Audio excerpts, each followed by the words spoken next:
All right, Ambush, we have a returning guest here today. Some of you may have heard him on the show way back in 2019 when his group released their sophomore award-winning album, Dawn Offerings. And of course, now it's 2021, and with it brings us a new music and some new sounds, a new EP on the way. And of course, we are here today with Ed Durocher of the Apollo Suns. How's it going today, Ed?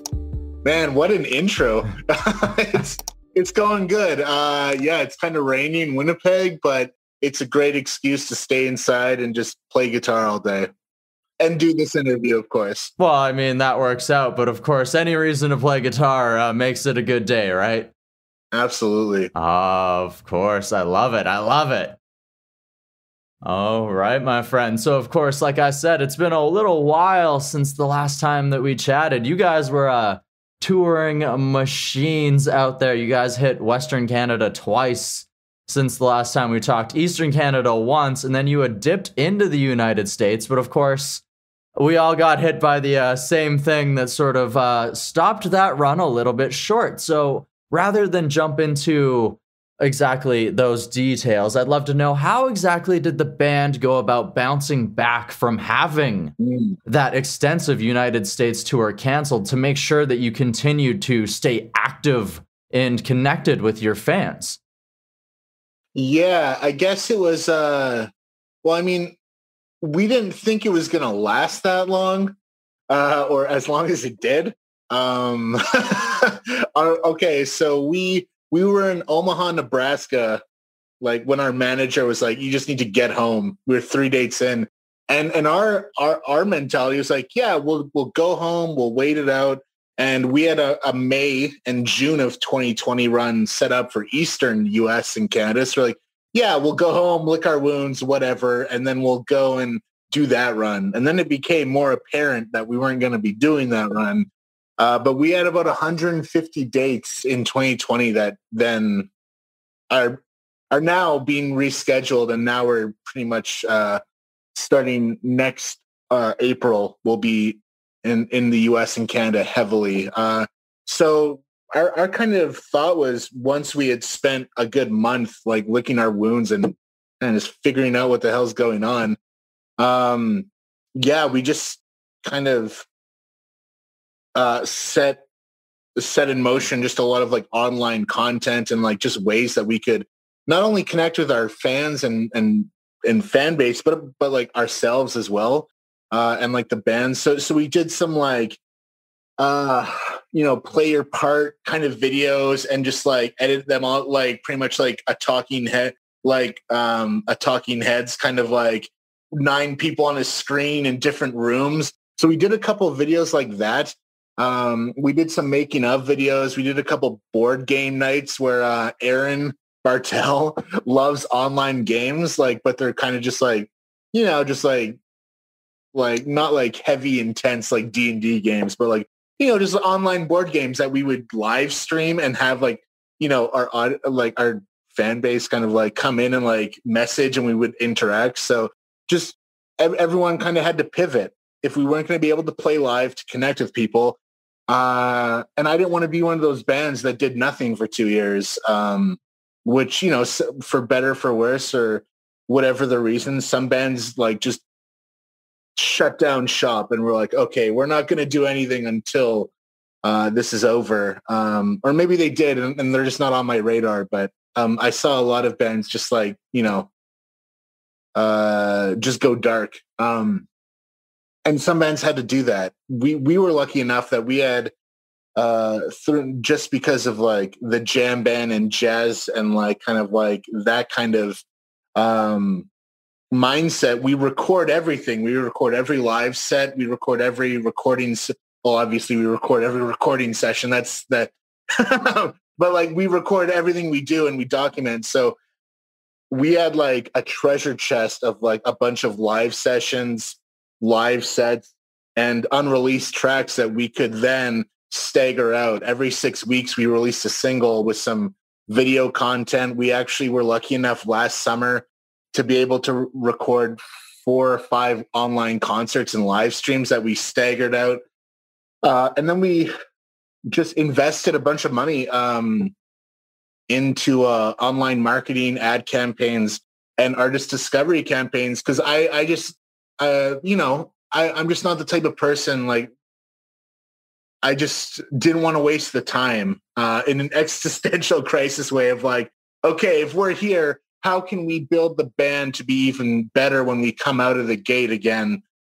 Like when touring does start up and live stuff, obviously, like that's like the nugget, like what Apollo Suns does really well. And like, we love playing live, and we're a live band, and not that we don't love like recording and doing like the online, release stuff and all that.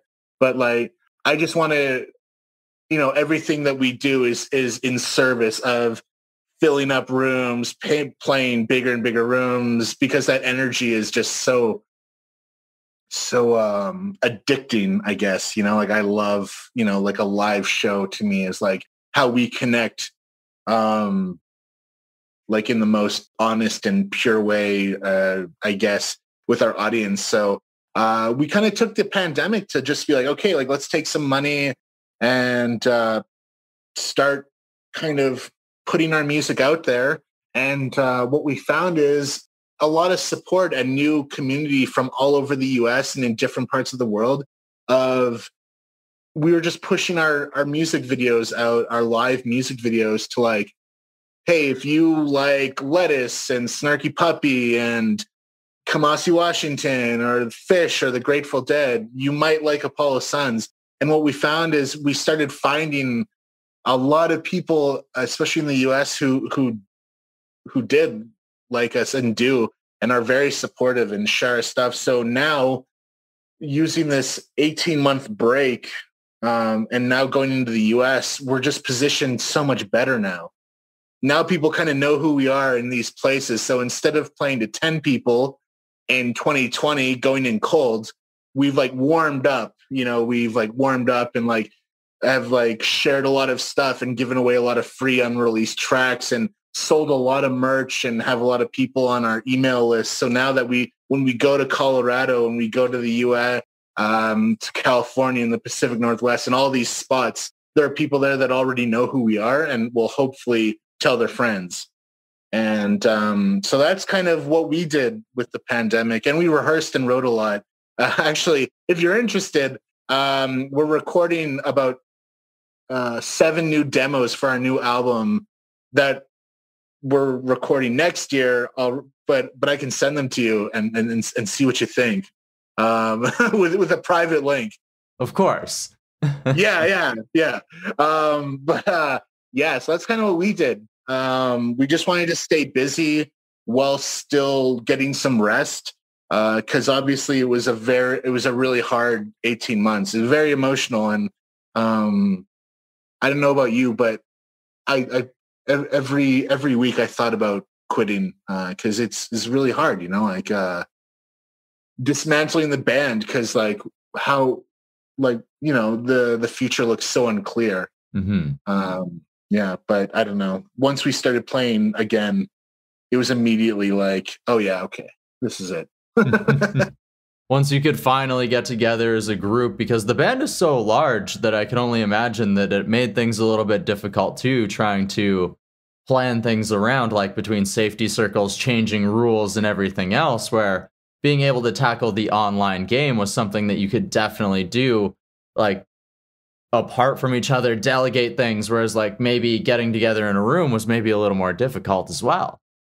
Yeah, and like, like especially like, like with the online stuff, we were trying to find creative ways, which was very challenging but rewarding, in finding creative ways to, like, for instance, like me and Aaron, our saxophone player, would do like a Who Played It Better thing with some of our new songs. Like, we would have the main melody played on either a sax or a guitar, and we would ask our audience on, like, through Instagram Reels or TikTok to be like, who played it better? And then it promotes that engagement and more people see it. So we just had to get really creative, right? Like, or I would just take time and learn like classic riffs of like, which is the more iconic riff, and I would do like Layla versus Sunshine of Your Love, and people would comment on that and share it, and it's just stuff like that, like we just had to get really, just outside of the box, like not just like, here's our new single, please stream it, like, and letting people in behind the scenes of like, this is what our daily lives are like. And like, oh God, I hate this word, but getting more or showing more authentic aesthetics of like, like letting people behind the curtain of like, because it's really easy to promote a band when you're on the road every day. Because it's like, here's all the cool stuff we're seeing. Check out this awesome coffee shop and this and tag, and look at these cool live shots. And were you at the show and blah, blah, blah, blah, blah. Like I feel like now tour promoting when we're more active is going to be a lot easier because we've kind of learned a lot of new tools. I don't know. Oh, interesting for sure. And I love that. And you mentioned earlier too, releasing unreleased tracks. And of course, we mentioned that you had a new single that did come our way here on September 24th with Lake Country. But of course, those who are fans of the band got to preview the live version of this from a Node session all the way back in April 2020. So you guys have had this track in the works for some time now here. Oh, yeah. We were actually we were planning on releasing the upcoming EP, which Lake Country is on, which is called A Relationship of Force. We were going to release that a year and a half ago. We've had it recorded for about 2 years now. And it was going to be in the middle of these beautiful US tours in 2020 and lots of shows. And then, of course, the thing that shall not be named happened. And, we just kind of readjusted our plans. And we had all these live unreleased tracks that were like, let's just keep some content coming, feed that hungry beast that is the algorithm. And now working, we recently signed with a label out of the US called Color Red out of Colorado. And for anyone listening to this who is into any sort of funky soul, R&B, blues, Motown, jam, they are such a great label out of Colorado. Very artist friendly. They've been really great to work with. We started working with them. And because one of my favorite bands, the Polyrhythmics, are on that label. And we just got really interactive with all of their socials. And the label was like, well, why don't you send us some stuff? And then we just really started off. It was really by chance, we didn't showcase for them. We just sent them some stuff and we're very friendly and built that kind of relationship over social media. Because we love the roster. The roster is intense and the musicians in their bands are like some of our favorite musicians, that once we started working with them, we're like, oh my God, you have, half your bands are made up of musicians that we love, like without even realizing it. So that's pretty cool. I feel like I veered off course. I'm sorry. No worries. Is one thing that I love that you mentioned there is the eclectic roster that comes with Color Red and the musicianship that comes with it, because I feel like it almost is a perfect home for the Apollo Suns and the eclectic sounds that are featured inside of your music. Yeah, it's been great. And I feel like with A Relationship of Force is very eclectic. Like there's some like bangers, some funk, but there's a lot more quiet moments, even in the EP. With like Lake Country is more subdued but grand, and it's like in like the main melodies are these like lush horn arrangements. Yeah, but even in Rosie, it's like the next single coming out is very. We call it kind of fragile. Like it almost feels like it can fall apart at any time, which is something that was a challenge for Apollo Suns because we're very energetic and aggressive in a lot of and like very like high energy. And we kind of challenged ourselves even with Lake Country to be like, well, let's try to be quiet, because Lake Country, as you know, is this very big, like obviously the mountains around the valley with all these different lakes and riverways. That we're like, well, let's try to capture that, especially with no lyrics. How do we capture that instrumentally and give that sense of like the bigness of the mountains, but also these quiet kind of like warm valleys, of, in the heart of BC. And and then moving with what you're saying about like the eclecticness of like moving forward, we're just like, I feel like we're now defining what like Apollo Suns is, and it is eclectic because I don't ever want to, whenever we're writing new songs, I don't want to be like, oh, we're this genre or we're this or we're that. Like the nice thing, I guess, is that we come from so many different backgrounds and ideologies around music that it's really fun because some songs are just like 3-minute hook melody bangers, and then other ones are like, proggy and more adventurous and and like more funky or bluesy or jazzy or whatever, all this stuff. And I feel like I always feel like I'm pretentious when I say this out loud, but like life isn't one genre. Like it goes through, and I kind of want a lot of the music that I love and listen to just is just, oh God, another word that I hate, just transcends that. And I feel like a lot of my favorite stuff that I like just kind of like doesn't think of it as like in a box, that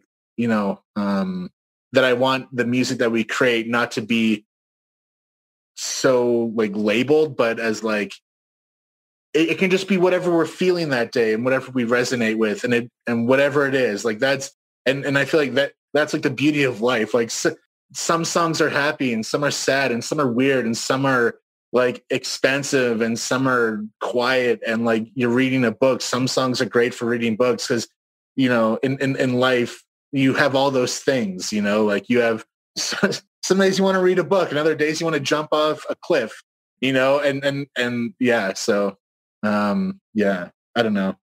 Mm-hmm. I always feel so pretentious talking about music like that. Well, you say that, but at the same time, it's as human beings, we have a human experience where we experience a wide array of emotions, and like you say, there's people that create playlists for all of these different feelings or have go-to songs for all of these different feelings. So as artists, why would we shut ourselves down and be like, whoa, whoa, whoa, whoa, whoa, whoa, whoa, man, okay, yeah, that's way too chill. There's way too much way too much horns, like put them in the background. Come on, and that's not who we are. And like some moments are super goofy and weird and silly. Just like some songs, like sometimes we'll be writing something and we'll just laugh hard, be like, oh my God, is this too cheesy or too? And like to us it is, but to the listener, to some people, they're like, that's great. It's such a fun moment, like where we're just like, let's just go and let's just lean into it. Because some moments are just silly, and so it's like becoming okay with that, Yeah, I feel like Anderson .Paak does that really well. He's so cheeky, it's like, it's serious and it's so groovy and like that stank face, but it's so silly and tongue-in-cheek at the same time. Like he just does it so well that it's like you can't help but laugh in most of his songs, but it's still like, yeah, I can get behind this. As an example. Absolutely, and a very good example for sure. And it's like we say, it's an experience. So it makes me very happy to hear that this EP, this upcoming project, A Relationship of Force, even though it's been a little bit of a wait, it's going to bring a array of emotions, and I'm sure it's going to be well worth that wait for sure. Yeah, and it's interesting because like as we've been talking to people about it, we're kind of like we're already in next album phase. Like we're already have our full album written and we're recording it. So I'm, it's like interesting because we've had to push back Relationship of Force so much. So we have to like stay in it. But while we're promoting that EP right now. So I'm like, I just want to tell people about our new songs because I'm like loving them. But I'm like, oh no, but Relationship of Force though. Like, it's interesting, like we've lived with these songs for 3 to 4 years now. and I still love them.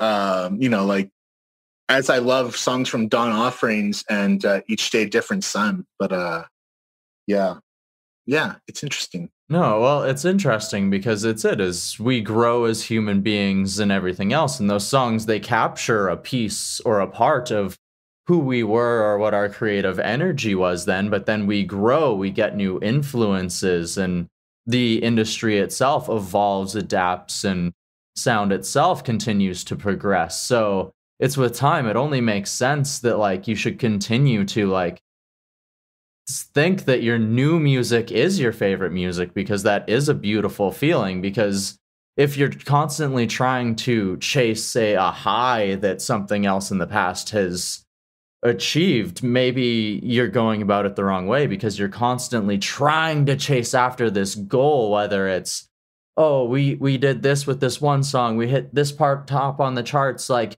we have to hit that again, or else like nothing we've done has accomplished anything. It was like, no, you had fun with your music, you had a good time, you had fans, people like supported you, appreciated you. It's like, I'd say that's some form of success and like joy, I would hope. Yeah, absolutely. And I mean, like, don't get me wrong, I'll always love playing Dark Knight, and like, and yeah, I still feel like I can stand behind all of those songs and all those experiences. And I mean, it's only getting bigger and crazier from here, which is great. I mean, the trajectory of the band also, but we've already had such a great time. I can't imagine like looking back on any of this, even if it were to end tomorrow, being like, well, that sucked. No, we had a great time. It's been challenging even pre-pandemic. There was all sorts of challenges, as any musician or any artist knows, trying to build anything, especially in a niche. Oh, but yeah. Love it. I love it. And of course, you mentioned that the future is definitely something that you guys have your sights on already. You mentioned that you're already pretty much ready to go into the studio to work on a new album. You've got tour plans already for this next year already, inside of the States, inside of Canada. Some of those dates are already announced. Some of those dates are getting announced through a little bit of a fall series that you guys are doing right now too. So very active still, and a lot of material for people to go and check out before those live shows here. Oh yeah. Like, we've got an online concert dropping next Tuesday, or I guess October 12th. Yeah. Whenever this airs. I think the 13th. Okay, cool. Yeah. But we do have one, and then November 9th. And with that November 9th one, that online concert, will be announcing a ton of US and Canadian dates. Then November 26th is the Relationship of Force release with the Park Theater show in Winnipeg. And doing a little bit of work out west, which is great, like Saskatoon, Edmonton, Golden, and then some dates. And getting back into the US. I mean, as soon as we could, we were immediately like, okay, like let's get up and running. I think that planning has become such an integral part to surviving, even if the plans change a little bit. I'm generally a very ambitious and like always looking ahead, like 2, 3, 5 years, 6 months, 10 days. I always am just like obviously trying to enjoy the moment and enjoy this conversation. And then there's like 10 different wheels in my brain, which can get really confusing and stressful. But I always, I don't know. Like, I think that having goals and like looking at the future is very important. Once you kind of figure out where you want to go and like who you are and like what band or what kind of musician or artist or whatever you want to be. Oh my God, I'm getting philosophical again. Jesus. It's just been so long since we chatted. Glenn and I were reminiscing because I told him that I was going to be on the show again. And he was like, yeah, that was a great one. He was super out of it. Not that we should go into that. I've been warned by our publicist. All I'll say is I met you in Lake Country in 2019, and the band was having a good time. Yeah. I mean, how could you not in that beautiful space? Oh, it's gorgeous. Oh, I can't wait. I can't wait to get back on the road. I mean, we were joking, being like, even if we're driving to Regina, well, I mean, we love Regina, but I mean, you know, it's Regina. That's where I'm from. I understand. So. There are some cool people, though. It's just such a hard city to break. Like, we've played there so many times, and it's like, it's never gone above a certain point. But we're joking that, like, even if we're driving to Regina, we're just gonna like start crying and kissing the road, being like, "Oh God, we missed you so much." Like that first drive out of the city, you know, I feel like is gonna just be heavy. You know, just missed it so much. Tears flowing as you hitting the asphalt, and you see the city fading away, and the fields just clearing. Oh my God, I missed you! I can't wait to be in this smelly, stinky, sweaty van for weeks. Never leave me again. Oh, yeah. Oh my goodness. I love it. And I love the fact that we had this chance to reconnect about this new single, Lake Country, this upcoming EP, A Relationship of Force, my friend Ed. Of course, I have one last question for you here today. Are you ready for it? Absolutely. Right. So, of course, as I mentioned, we discussed this new EP, how you guys have sort of been waiting on it, adapting through this last year, sort of tackling the online game, building your presence, signing to a new label, all of these exciting things. But what I would like to know now is, over this last 2.5 years since we last connected, how has this time helped you to grow as a person, or what has it taught you about yourself? Oh man, that's a really good question. It's taught me a lot about communication, actually. I had to learn a lot of, and like how to rest and allow other people to kind of take their time and like be very patient. Even with my like band members, we've grown a lot. I've been called out, not in like a call out culture sense, but like because we've built a lot of trust in the band of like some things that I was overlooking as a band leader and as like a human being were brought to my attention. And then I had to like do some work on that, you know, of like, okay, like I'm not seeing this from whatever position I'm in.